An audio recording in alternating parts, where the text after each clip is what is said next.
The rain pattered softly against the windows of the small London cafe, streaming down in thin lines like tears. Inside, the scent of hot coffee wasn't enough to dispel Emma's exhaustion. She worked late, serving customers with a smile, though her shoulders felt heavy. It was nearly midnight when the door swung open. A gust of cold air swept in, turning a few heads. A young man, drenched from the rain, stepped forward slowly. His coat was torn, his shoes caked with mud. He seemed hesitant, as if unsure of his welcome. Emma glanced up from the counter. The young man's eyes were clear, shining beneath his wet hair. He approached and murmured, "I don't want to trouble you. I've no money, but if you've got a sandwich, something warm, I can wash dishes or mop the floor."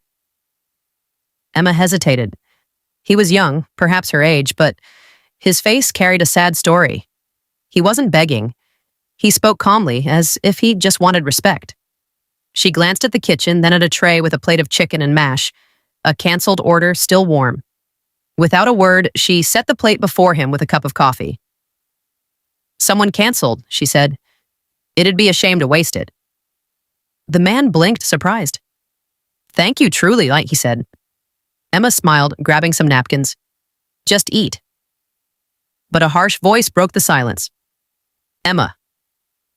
Her boss, George, stormed out from the back, furious. "What's this?" "It's a canceled order," she replied calmly. He was hungry. "We don't give food away for free," George shouted. "Want to feed all of London? Use your own money." Emma didn't flinch. "It'd have gone in the bin." George growled, "You're sacked." Silence fell. The cafe seemed frozen. Emma untied her apron, placed it on the counter, and walked out into the rain without a word.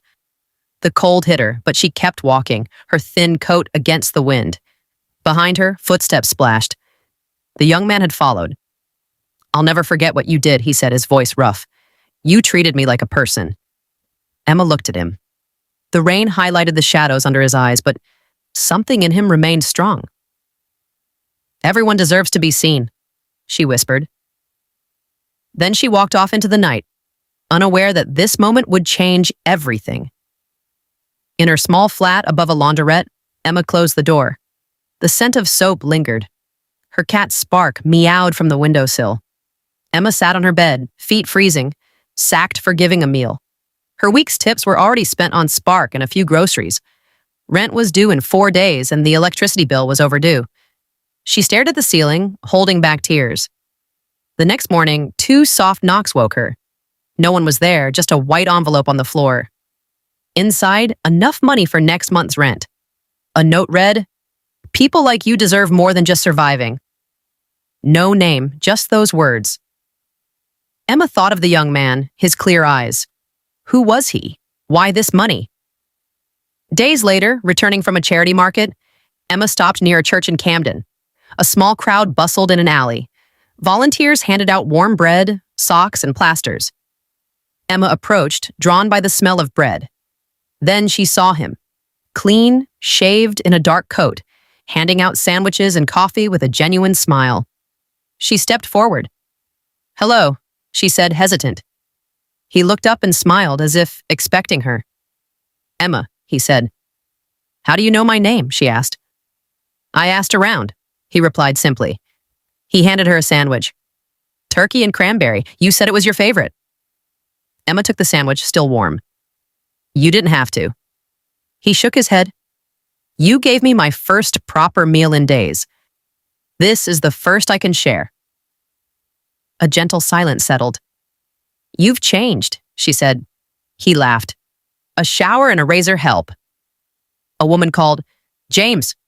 He turned, waved, then looked back at Emma. "Come back tomorrow. I'd like to talk." Emma went home, sandwich in hand, warmth in her heart. She didn't know who James was, but she felt their story was just beginning. Winter settled gently over London, frosting windows and morning breath. Yet Emma found warmth, not from a radiator, but in James's presence. He was always at the aid center where she worked part-time, serving meals to the homeless or joking with children. He brought scarves, escorted people through snow, never boasting. "You're everywhere," she teased one day, passing him a box of scarves. "I like warm things," he replied. "People, soup, Smiles. But when she asked about his work or life, he dodged with a half smile. Some stories take time, he said once, gazing at snowy rooftops. It could have annoyed her, but his actions spoke louder than his silences. One morning, Emma found a daisy on her doormat, tied with string and a note. The world's gray, but you're not.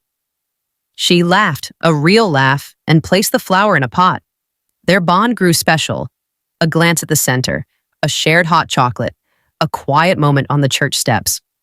One day, sick and shivering under 3 blankets, Emma stayed home. Spark curled against her. A knock at the door.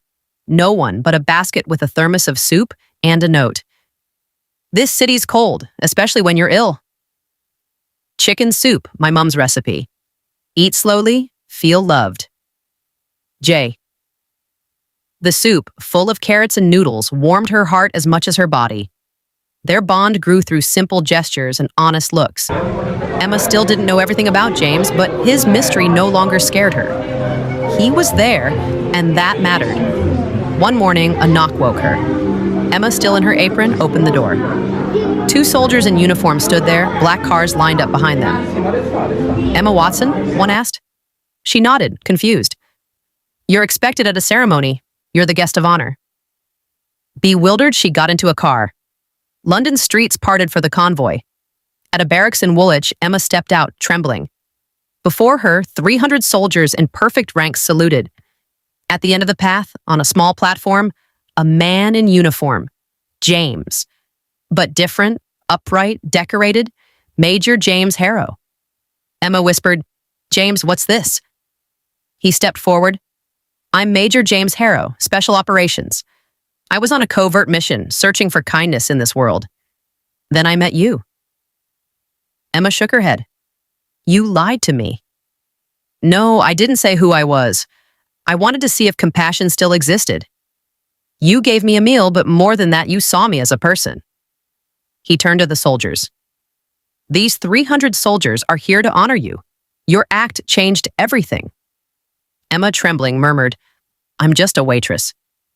James smiled. No, you're the reason hope exists. At a community center near the Thames, Emma now served meals to children, veterans, and those the world forgot. The smell of warm bread filled the air. James came every Saturday, bringing wildflowers with a note. For the one who keeps the flame. He fixed doors, folded napkins into animal shapes for kids, listened to the elderly. One day, a little girl asked Emma, Is James your boyfriend? Emma smiled. No, love. Then who is he? Emma looked at James, teaching a child to make a string star. He's someone who made me believe again? One night after service, Emma found a small metal box on the table.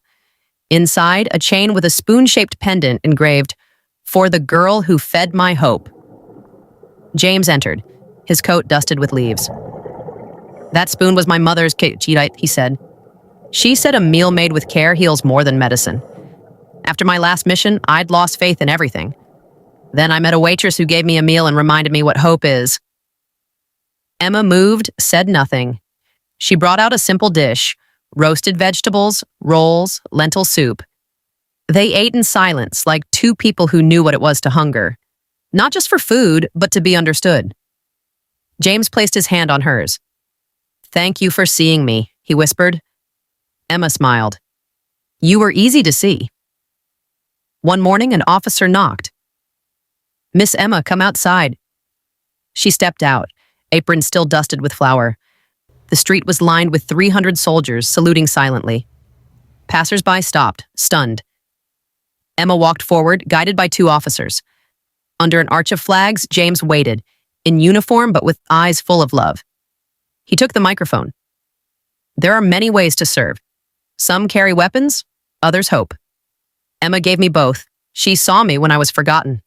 He knelt, a small box in hand. Emma Watson, will you marry me, the man you fed, the soul you saved? Emma, tears in her eyes, knelt too. Yes, James, 1,000 times, yes. The crowd erupted, applause echoing through London. The wedding took place in the community center's kitchen. No grandeur, just wildflowers, fresh bread, and chicken soup. Emma wore a simple white dress, a locket with her mother's photo. James, in a gray shirt, spoke simple vows. I could give you a ring, but you don't need proof. So, I give you this. He handed her a dog tag, engraved, You saved a soldier's soul. Emma wore it close to her heart. That evening, a wooden sign was hung above the kitchen. This place doesn't just serve meals, it feeds souls. James wrapped his arms around her. We've built something, he whispered. Emma smiled. A kind of home. A boy entered, hoodie too big, eyes shy. Hungry?